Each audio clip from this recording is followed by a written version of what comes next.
लातूर कल्याण या एक्सप्रेस मार्गाची घोषणा केली आहे। लातूर कल्याण द्रुतगती मार्गाचा विस्तार प्रकल्प अहवाल डीपीआर बनवण्याचे काम लवकरच सुरू होणार असून अंदाजित 35,000 कोटी रुपये खर्चून महाराष्ट्र राज्य रस्ते विकास महामंडळ यांच्या वतीने हा महामार्ग निर्माण केला जाणार आहे। ठाणे जिल्ह्याच्या औद्योगिकरणासाठी आणि एकूणच कनेक्टिव्हिटीसाठी हा द्रुतगती मार्ग नवसंजीवनी ठरणार आहे। या प्रकल्पाला जनकल्याण द्रुतगती मार्ग असे नाव देण्यात आले आहे।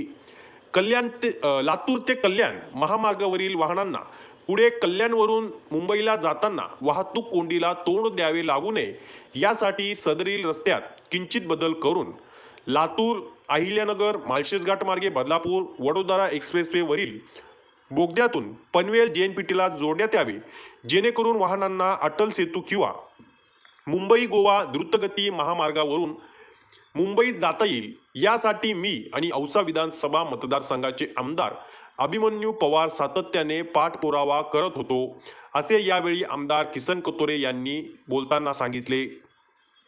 गौरव शेलार, युवा महाराष्ट्र, बदलापूर। नागपूरचं हिवाळी अधिवेशन आज समाप्त होत आहे। मी एक दिवस अगोदरच सुट्टी घेऊन बाहेर आलो, कारण इथं 5 वार्डातल्या आणि अंबरनाथच्या नगरपालिकेच्या निवडणुका आहेत आणि त्यामुळे अधिवेशनमध्ये आपण जे विचारलं, बदलापूरसाठी खऱ्या अर्थाने वरदान ठरणारी एक चांगल्या प्रकारचं रस्त्याची जोडणी ही बदलापूरला दिली आणि मुख्यमंत्र्यांचं मनापासून मला आभार मानले पाहिजे। यासाठी आज मी तुम्हा सगळ्यांना इथेशी बोलवलं।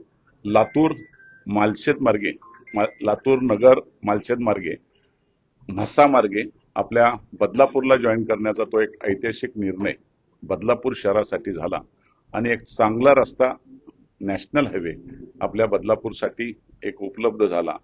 मुंबईला जाण्यासाठी जो वडोदरा एक्सप्रेस आहे त्या ठिकाणी जंक्शन तयार होतंय, त्या जंक्शनला त्यालाही जोडलं जाईल आणि या भागातला संपूर्ण रस्त्यांनी जाळं तयार झाल्यामुळं पुण्याच्या धर्तीवर बदलापूर भविष्यामध्ये वाढत जाईल आणि बदलापूरला खऱ्या अर्थाने वरदान ठरेल। अशा प्रकारचे सगळेच, एका बाजूनी गडकरी साहेबांनी दिलेला रस्ता, एका बाजूनी देवेंद्र फडणवीस यांनी दिलेला रस्ता, हा या मतदारसंघातली एक मोठी देणगी आम्हाला मिळाली आणि नागपूरच्या अधिवेशन मधलं बदलापूरकरांसाठी हे सगळ्यात मोठं फळीत।